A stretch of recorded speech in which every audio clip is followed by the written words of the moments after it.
Okay, welcome WHAP students to your chapter 16, India and the Indian Ocean Basin.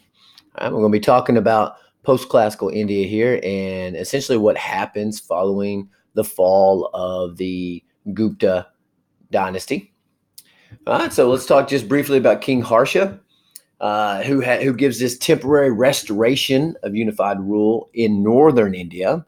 The rest of India has just local regional rulings going on. He's a tolerant man religiously, even though he's Buddhist by faith. He is, willing to listen to Hindus. He gave generous support for the poor. He's this awesome patron of the arts, meaning he finances artists. He gives them money for commissions for their works. He even wrote 3 plays himself. A pretty impressive man, but that's not going to keep him alive. He's going to be assassinated, and there's nobody really who's able to come in and retain control. Now, the invasion of the White Huns from Central Asia begins as early as 451 CE, so well before Harsha's reign. The Gupta state collapsed mid-6th century, and chaos ensued in northern India.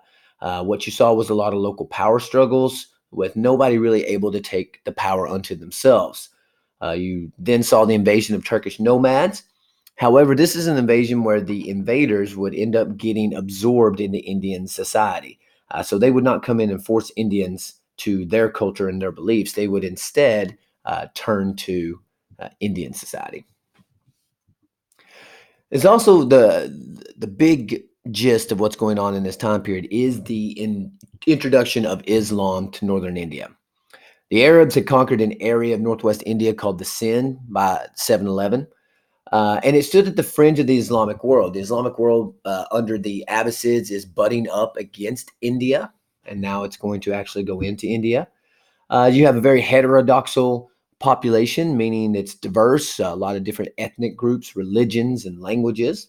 But it was held by the Abbasid dynasty up to 1258 CE. You had a tremendous amount of trade going on between the Arab peoples and India, and this predated even Islam. But as Islam comes in, it's going to dominate the trade between India and the West all the way up to the 15th century. It's a big deal. As Europe is trying to come out of its dark ages, they want those goods from India and from China and Japan and places like that. It's the Muslims who are going to be selling it to them, which means they're going to be paying an expensive price. So they're dominating that trade. They established local communities in India, such as the port city of Cambay. So Islam, again, what you see here is an invasion of religion. You get an important person you need to know, Muhammad of Ghazni, who was the leader of the Turks in nearby Afghanistan, which would immediately have bordered the Indian territory. So he sends these raids into India, as you can see, for 26 years. He's plundering, he's destroying Hindu and Buddhist temples. He's going to build mosques atop them, and he's going to encourage people to, turn to Islam. The Sultanate of Delhi is very important. It's sultanate meaning a rule of sultan, by sultan, and Delhi being the place that this takes place, and it's going to be in northwest India. It was a consolidation of Muhammad's reigning territory.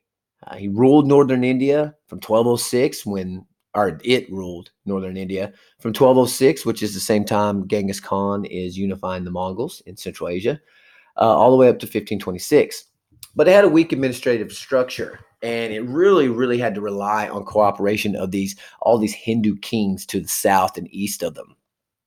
In India, the big story we're going to have really for the rest of Indian history is the conflict of religions. You have 3 major religions: Buddhism, Hinduism, and Islam. You have Muslims going to make up about 25% of the population, and Hindus are going to make up pretty much 75%. Buddhism never really gains a strong foothold there like it does in China and Japan.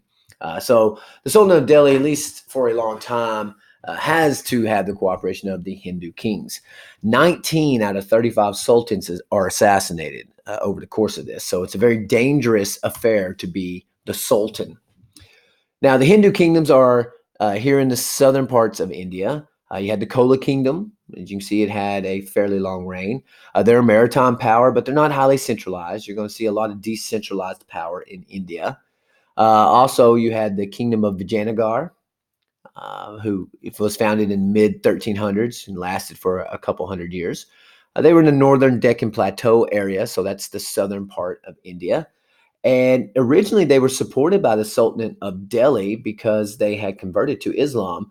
But the leaders would end up renouncing Islam in 1336.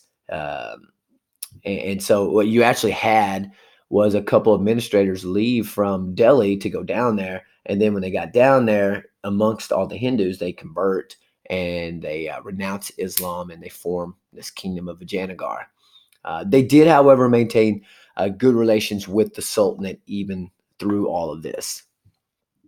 Here you can sort of see the major states of post-classical India for a 1,000-year period. Harsha's kingdom being the largest in this area. Well, I say that. That's the Sultanate of Delhi. As you can see, the outline here is actually even bigger. All right, so most of northern India is going to fall under the sway of the Sultanate of Delhi. Sorry. The Kola Kingdom will be here in the Deccan Plateau area, and Vijayanagar will cross over much of that same territory and, be a little bigger too. All right, agriculture in this strange place. Monsoon is something unique sort of to India.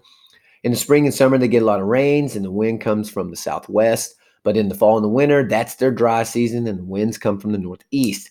The seasonal irrigation is a must to avoid drought and famine, which obviously would end in a major loss of lives, especially in southern India. Monsoons. Again, the monsoons are part of the reason that Alexander's men wanted to go home when they had made it to India and started winning there.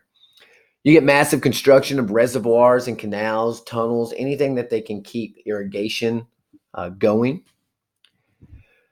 And the Indian Ocean trade is this immensely important and valuable thing, and you can see how it connects China, India to the Middle East and to Africa. And here you got some Polynesian islands out here too. A lot of wealth is going to flow along these trading routes, a tremendous amount. So much so that the Europeans are going to venture out around Africa to try to come directly to India to cut out these middlemen. It's going to drive Europeans to send people like Columbus west to try to get a shortcut here. So there's a lot of value in this trading system. As you can see, a steady trend of population growth in India. By the 1500s, there are over 100 million people. India is the second most populous country in the world today with about almost 2 billion people now. And it's predicted that they will soon pass China and become the world's most populous country. There are some issues and problems that come with that massive population. All right, trade. Indian regional economies were largely self-sufficient, but there were certain products that were traded throughout the subcontinent. Iron, copper, salt, pepper. Not only are those going to be traded throughout the continent, but of course, are going to be major trade items along the Indian Ocean trade. Salt and pepper, the Europeans fall in love with it. They had very bland food without these preservatives, without these spices. So they're going to want that. And of course, iron and copper have their own value as well. Southern India profited from the political instability in the north. It allowed them more freedom, and they were not basically ruled over by the north. Temples and Indian society, they were more than religious centers. You need to understand that they were places that provided education, they were banking services, and some of those temples actually held a lot of land. They owned a lot of land, and that's not really going to be any different than what you see in medieval Europe. The churches will own large swaths of land. That's fairly common. And as we talked about with Japan, we know that the Buddhists there had significant land holdings as well. So a lot of jobs for these temples. Now, trade increased in the post-classical period. They get the invention of larger ships, such as joes and junks. This improved the organization of agricultural efforts. That's another thing that they did. and they're basically more food equals more people. They also established these emporias. These are these cosmopolitan port cities that served as warehouses for trade. Cosmopolitan meaning that you're going to hear a lot of languages spoken there. It's very diverse. And there are storage areas, these cities are. They have huge amounts of trade items there, these emporias. So try to remember those. They start specializing products such as cotton. India becomes a very big time place for cotton and a high carbon steel. Now, moving to Africa, because remember that Africa is also a part of this Indian Ocean trade, we get the Kingdom of Axum. It's a city that develops because of this trade. It's founded in the highlands of northern Ethiopia about the first century. They're going to be one of the few places in Africa during this time period that are Christian, because as you know, much of Africa will turn to Islam because of the trans-Saharan trade networks and the Muslims converting many Africans. It displaced Kush as its Egyptian link to the south. The Axum destroyed the Kushan capital, which had certain periods where it was even more powerful than Egypt. So they displaced them, they destroy the capital, and they see major territorial expansion in the late 6th century. Here is the ruins of a fallen obelisk at Axum, like the Washington, D.C. monument. That's an obelisk there. All right, so all of this going on, all of these influxes of Islam and migrations is going to challenge the caste system, which has been a part of Indian history for a very long time now. The growth of Islam is a major challenge to that because they don't have the caste system. You get massive urbanization, people flock into cities. You also get a lot of economic development, and you get the development of something called the jati, which is subcaste. And basically, like it says there, similar to workers' guilds. So a jati might be stonemasons or carpenters, something like that, or even grave diggers. Might be a jati, even though they're the untouchables. Caste system expanded from the north to the south, and it was promoted by temples and an educational system. Remember, the caste system is going to remain unique to India. It's not something they're going to be able to export to anyone else. And in this time period, you see a major decline in Buddhism. Basically, Muslims will push the Buddhist out. They're going to export Buddhism to, China and Japan. And by 1196, Muslim forces had destroyed the library of Nalanda, which was this great educational institution in India. And you're going to see thousands of monks exiled. That's really going to set the scene for a majority of two religions, which will be Buddhism and Hinduism. And later on, we'll get an attempt at a blend of them called Sikhism. But we'll talk about that later. All right. So development of Hinduism. You get this growth of these devotional cults, especially to Vishnu and Shiva, to the deities amongst the many of Hindus. That gives a promise of salvation, which becomes especially popular in southern India and would eventually spread to the north. What you see here is a play.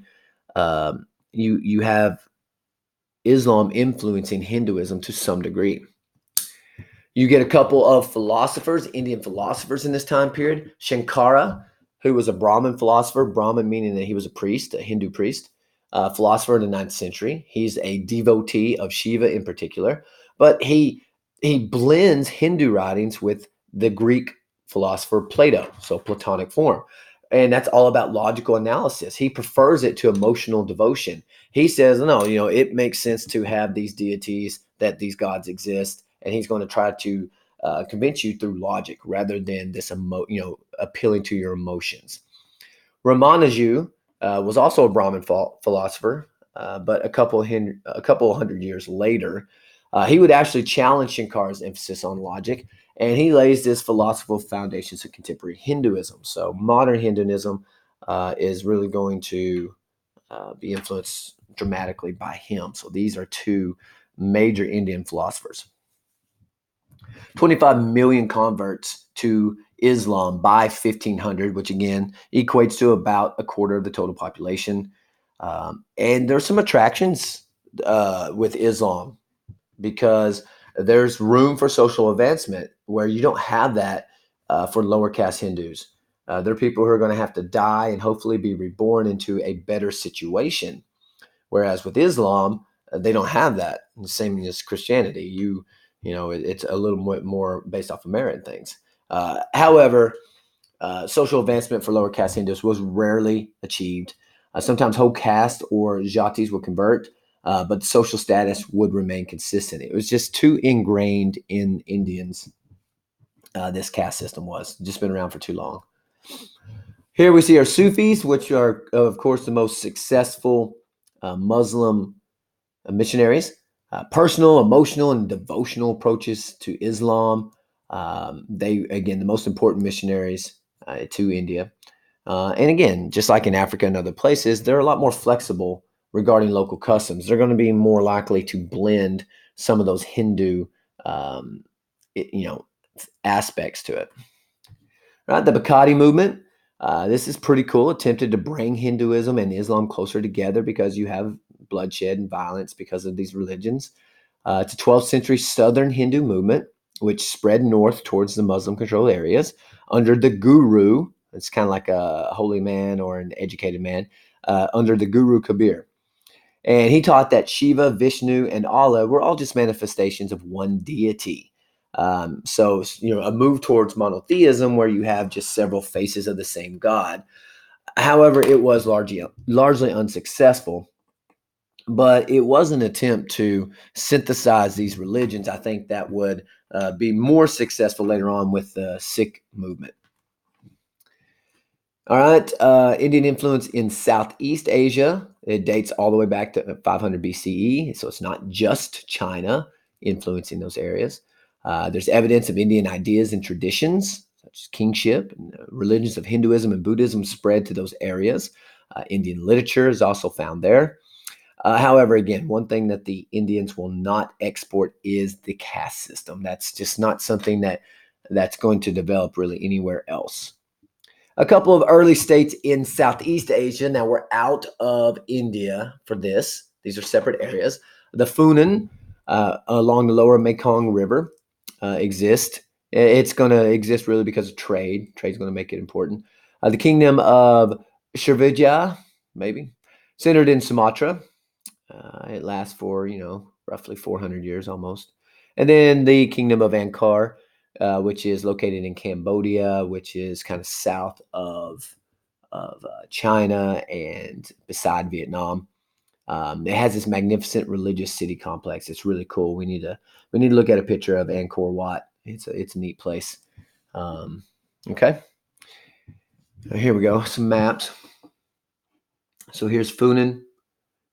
Again, India would be over here. So you can see how close it is to China. And then you would get this what becomes kind of known as the Spice Islands here. So they're going to be important in trade. And then you get these later states, Angkor, which this is Vietnam right here. So it will spread into some of modern day Vietnam. All right. Islam in Southeast Asia. Early populations of Muslim traders, of course, are going to spread their religion. Most of the time, religion was spread along the Silk Road and the trade routes. Sometimes, of course, through conquering, you would get the spread of religion as well. Increasing popularity with the Sufis because they're better at their job. Many Indians convert and retain some Hindu or Buddhist traditions. Basically, they put their own spin on Islam. Islam's going to be a little different in these different areas. It's different in Africa and it's different in India.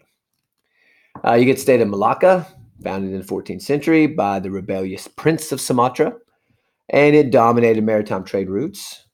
And in the mid-15th century, it converted to Islam.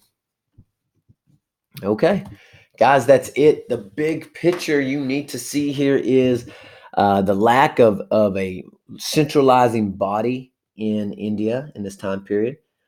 You basically have many smaller kingdoms and then several big kingdoms. You have the Sultanate of Delhi, which is a Muslim stronghold in the north.